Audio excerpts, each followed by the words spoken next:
எங்க வீட்டில் ஒரு பூனை வளர்த்துறோம். அந்த பூனை வந்து ஒரு ஒரு 4 நாளா வந்து வீட்டுக்கு வரவே இல்லை, காணோம். ஏன்னு பார்க்கும்போது இப்பதான் தீபாவளி முடிஞ்சது, 20 அக்டோபர். நான் இந்த வீடியோ ஷூட் பண்ற அன்னைக்கு டேட் வந்து பார்த்தோம்னா 23 அக்டோபர். என்னடா ஆச்சுன்னு பார்க்கும்போது சுத்தி வந்து எல்லாரும் பட்டாசு வெடிக்கிறாங்க, ஓவரா சவுண்ட் இருக்கு. அந்த சவுண்டை வந்து கேட்டு கேட்டு அது பயந்து எங்கேயோ போய் அது வந்து ஒளிஞ்சுக்கிச்சு. உண்மையாலுமே பயந்து காணவே இல்லை. சரி, நாங்களும் வந்து பார்த்தோம்னா அது மோஸ்ட்லி நைட் டைம்ல வெளியே வரும், நிறைய வந்து இறைய தேடும். இந்த மாதிரி எலி, பல்லி, இந்த மாதிரி பூச்சி, இந்த மாதிரி எல்லாம் இருக்கும் இல்லையா, அதெல்லாம் வந்து வேட்டையாடு சாப்பிடும்.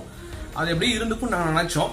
மோஸ்ட்லி வந்து ஒரு பகல் டைம்ல தான் வந்து எல்லாம் வந்து பட்டாசு வெடிக்கிறாங்க, அதனால நைட் டைம்ல வந்து வெளியே வரும் சாப்பிடும் நினைச்சிட்டோம். ஆனால் வந்து அப்படி கிடையாதாட்டு இருக்கு.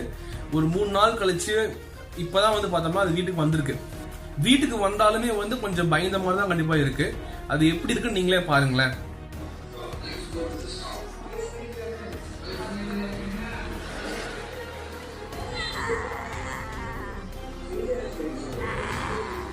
அதோட முதுகு நம்ம தடவி கொடுக்கும்போது அப்படியே இந்த எலும்பு இருக்கும் இல்லையா, முதுகெலும்பு, அது வந்து அப்படியே முள்ளு மாதிரி குத்துது. அதாவது அந்த அளவுக்கு சாப்பிடாம இருந்திருக்கு, உடம்பு கொஞ்சம் ஒல்லியான மாதிரி இருக்கு.